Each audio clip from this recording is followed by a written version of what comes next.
Man, your body knitting itself back together is exhausting. I have never seen you sleep so much.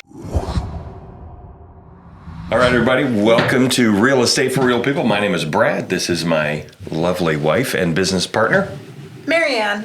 Good morning, or hello. And as you can see, she's a little gimpy this morning, which kind of brings up today's topic.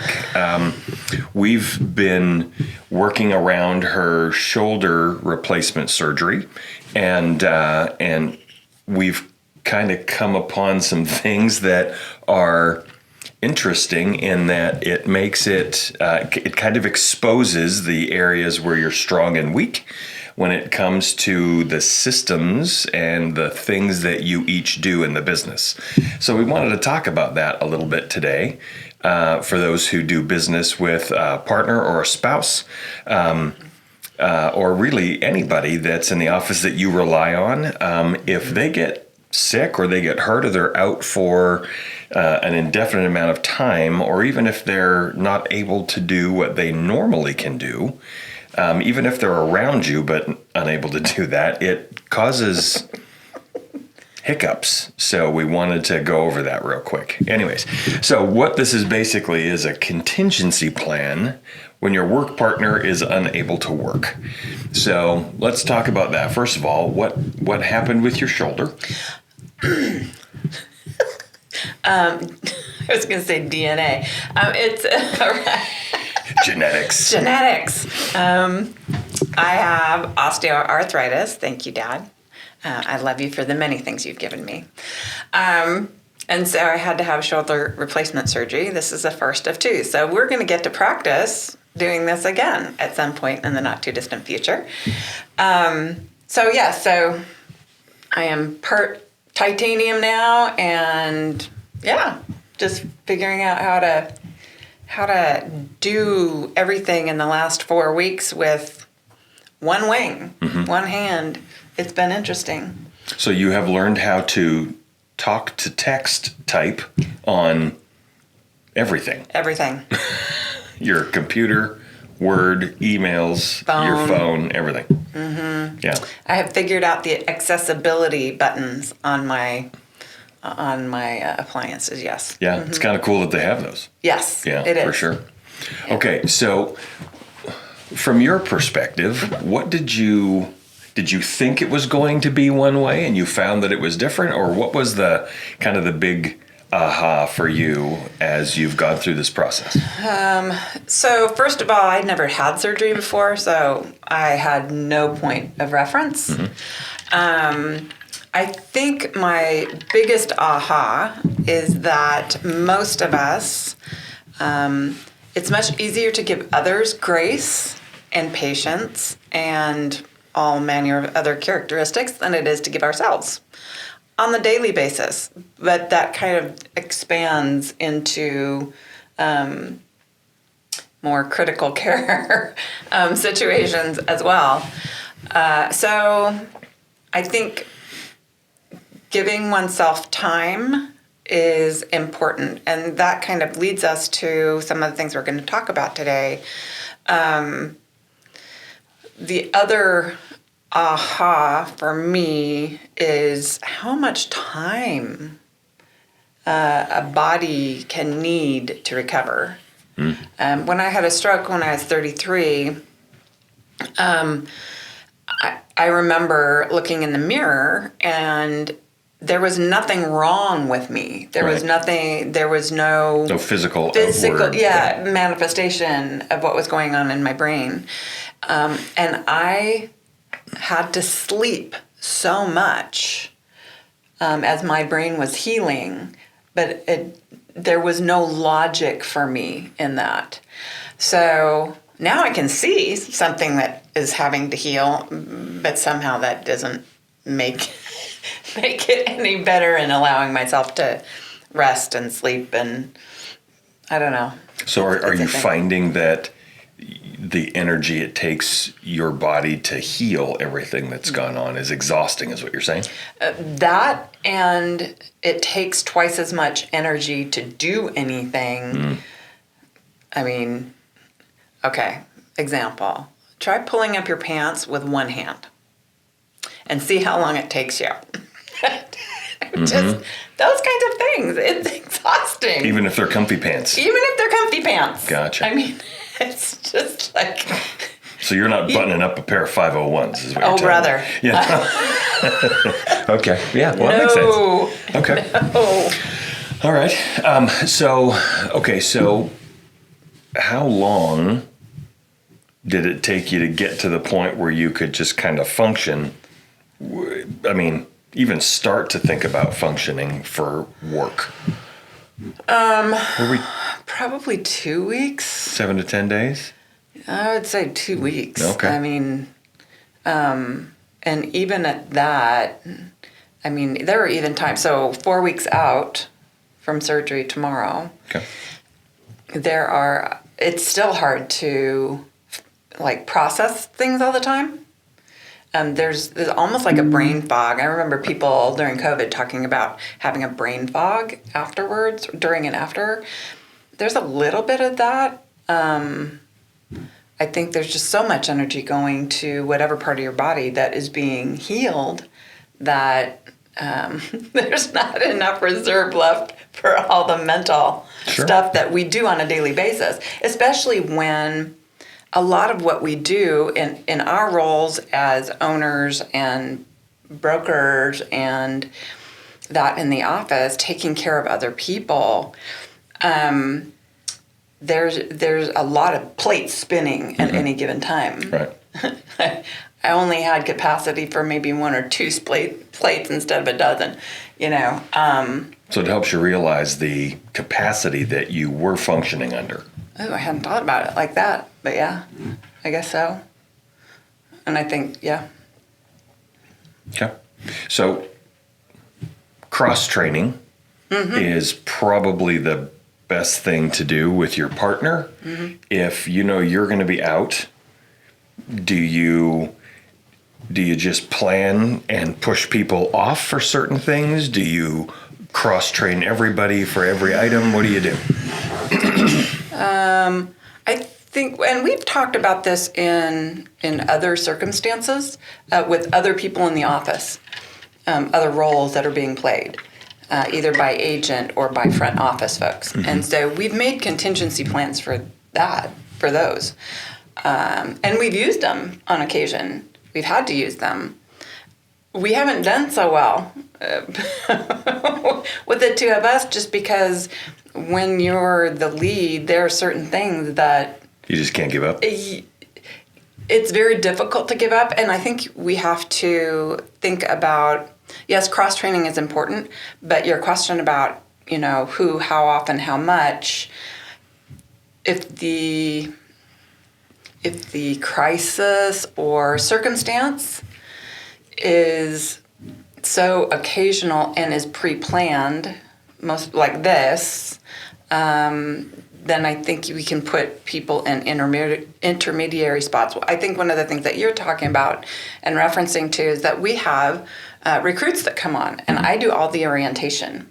And I know that our wonderful ladies at corporate that work with us and, you know, do some coaching with us, they would say, get other people to do that.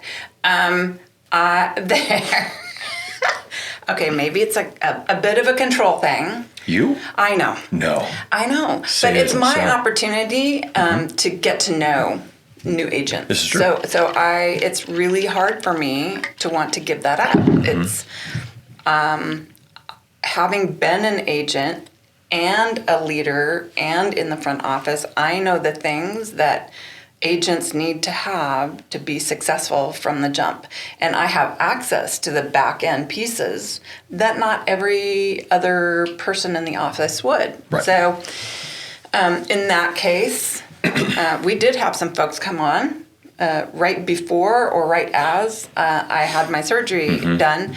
And it was just a conversation with them around we can get some things in place, but your orientation and coming on board will look a little different than others who kind of get it all in one shot or 2 shots.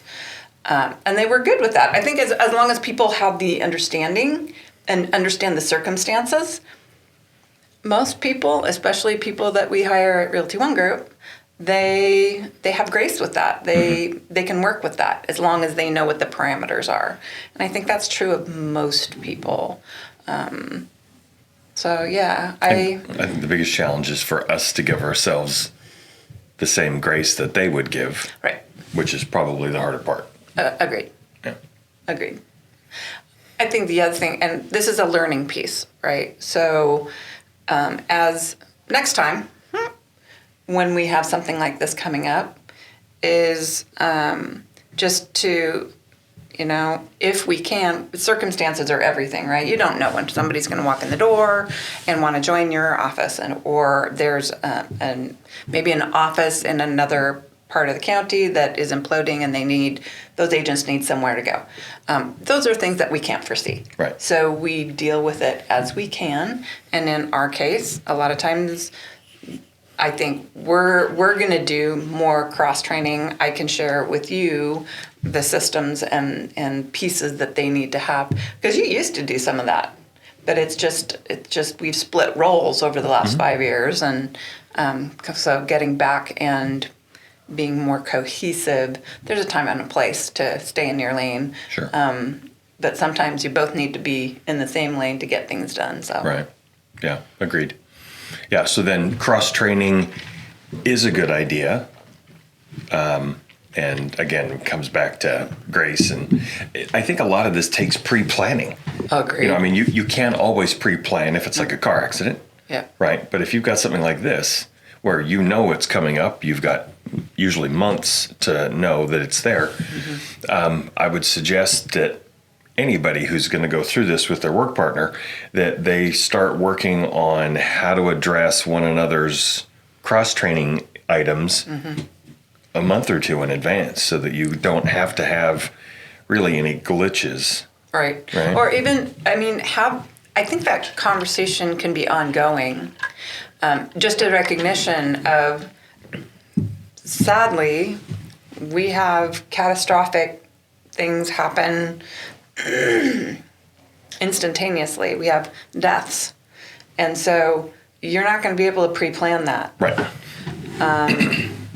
However, with that cognition, with that recognition that things like that can happen, if as agents, for example, we have teams or folks that work together in their business, if you have conversations or have systems built in that you can both access or can all access the information at any given time, you build that in ahead of time so that when there's an emergent situation, it's not a panic of, oh, what do we do?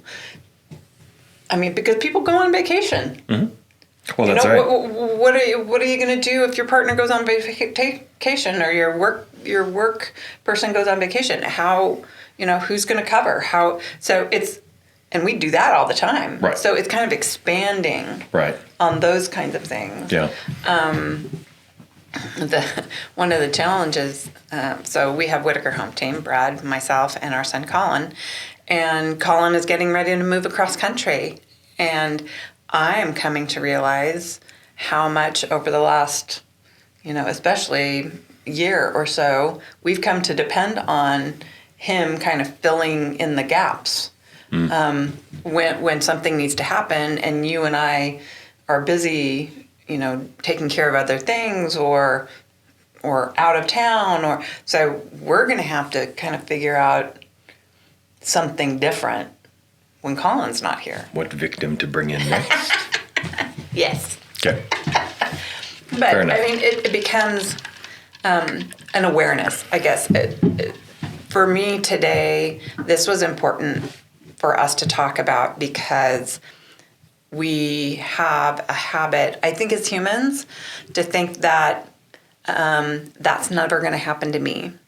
And those of us who've been around on this earth for a good number of years have seen that thought process not work so well for a lot of people and leave them flat-footed when something critical happens. Right. Or emergent happens. So, and I will say that our folks at ROG that are in leadership positions with us, They suggested early on that we be thinking and talking with one another about how we can do our business a little differently. And like I said, we've done that in a fair number of areas, but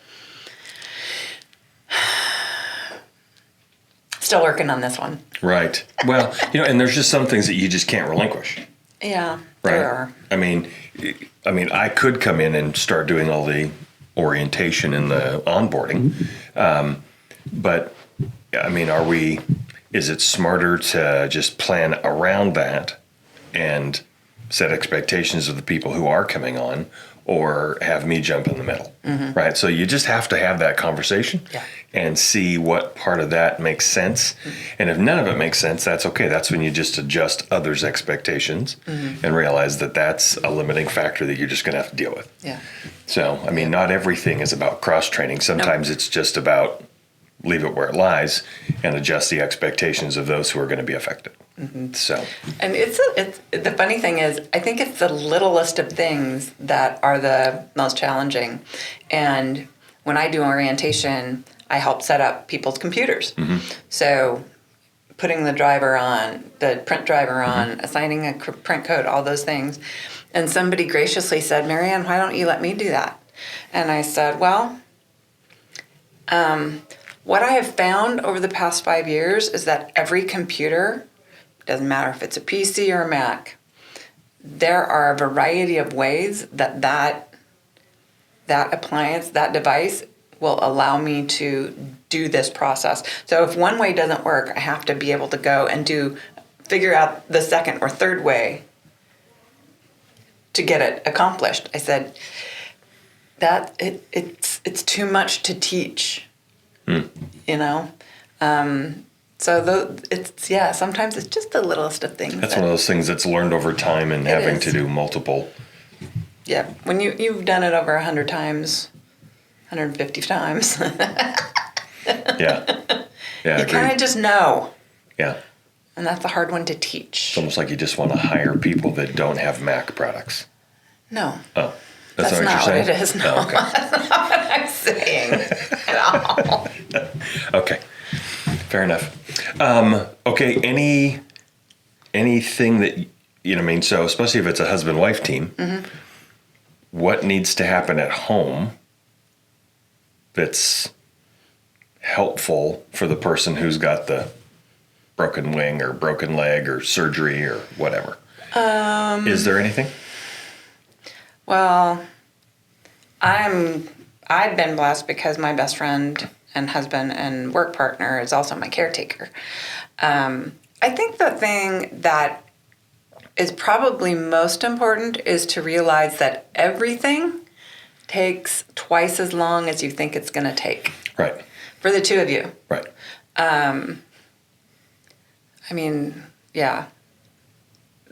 Showers. You're not going to be able to help with meal prep for a while. Right. And being okay with that and having a partner that is of the mindset of, let me help you, that's my job. That makes it much easier for the person who's incapacitated in whatever way to let that go. Because there's a lot of guilt, I would say, for me. Okay. This is what I was wanting to get to. Not being able to do all the things that we do in our partnership. Right. Work and home. Right. And so letting that go, and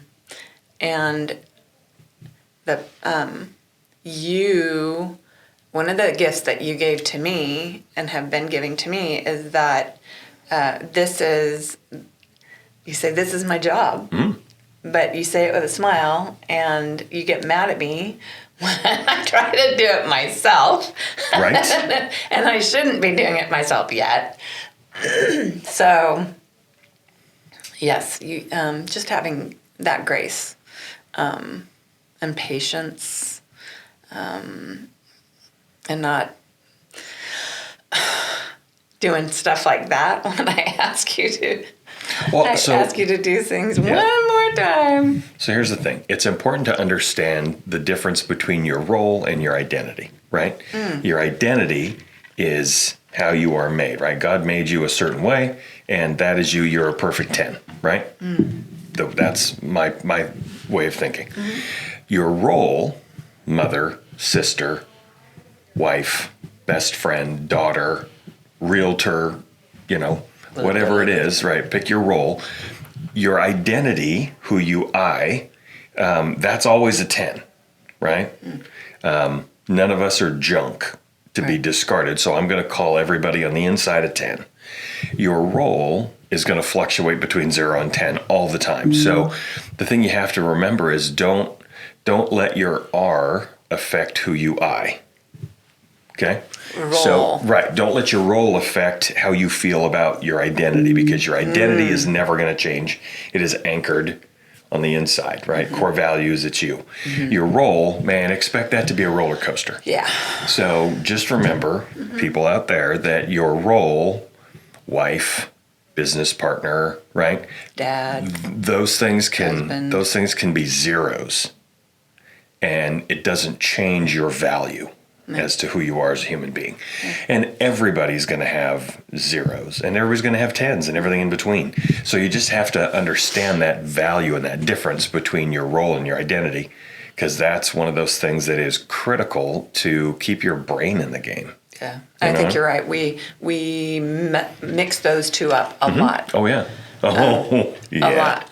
And so what I do is what brings me value is a debilitating way of thinking in the long run. I have value regardless of my role. You do have value regardless. Yeah. We all do. We all do. Right? I mean, it is. Yes. There's no secret about that. Your identity has a value of 10. Right? Right. And if just because we have our spouse role, we're feeling like a 0, it doesn't change our core, right? Yep. So give yourself some grace, right? And that works for both sides, right? Your business partner needs to give you grace as you're growing and healing and all those things, because, man, your body knitting itself back together is exhausting. I have never seen you sleep so much as I have in the last 2 to 3 weeks, right? But we understood, we planned for that. We knew it was coming, and so we're all okay with it, right? So it's just the way it is.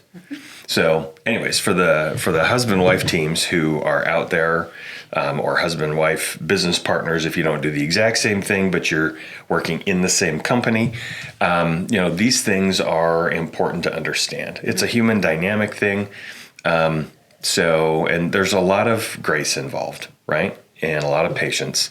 And as long as you're okay and you're talking these things through from the get-go, you shouldn't have any problems, right? Not that everything's going to be perfect, because sometimes just the healing thing takes longer or is more difficult, or PT is harder, or whatever, right? Or maybe it's something tragic that happens fast that nobody's prepared for. I mean, those things are really hard to deal with. Like right now we're dealing with the wildfires in Lahaina and how that has affected everybody. And so there's just things that you can't control. I mean, all over Maui. But yeah.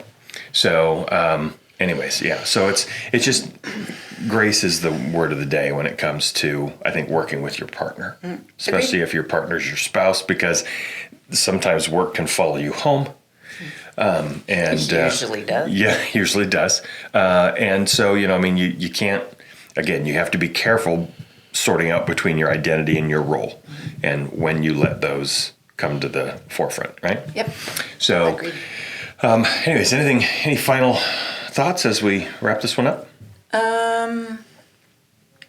No, other than rely on your people in your sphere, in your community. Let them help take care of you, whether it's delivering meals or just sitting with you or sending notes and cards or things like that. Those are the things that will help fill your spirit and your soul as you rest and recover. we have been extremely blessed by our church family and our family just checking in and making sure that it's not just you taking care of me, but they have been caretaking both of us. And so allowing others to do that for you, it is a blessing to them as well as to you. So I would just encourage that. I would agree. Yeah, it's always good. It's humbling. It is humbling. Yeah, to have people bringing in meals or helping you clean the house or doing any of that kind of stuff. Not as humbling as if you were having to have all that stuff done and you were single. That is next level humility, right? When you have somebody coming in and caring for you personally, physically. That is. But if you need to do that, please do that. Yeah. Seriously, because you won't. It is very difficult to heal and get better without someone with you to help you do that and keep you accountable for resting and doing your physical therapy exercises.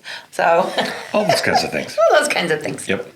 Okay. Well, excellent. So thank you for being here and taking your pain meds before you came. You bet. Appreciate that. All right. So if you like what you hear here, please hit the subscribe button. We would love to have some feedback on what you think about the podcast or what kind of topics you think you'd like to see. And outside of that, we'll sign off and talk to you later. See ya.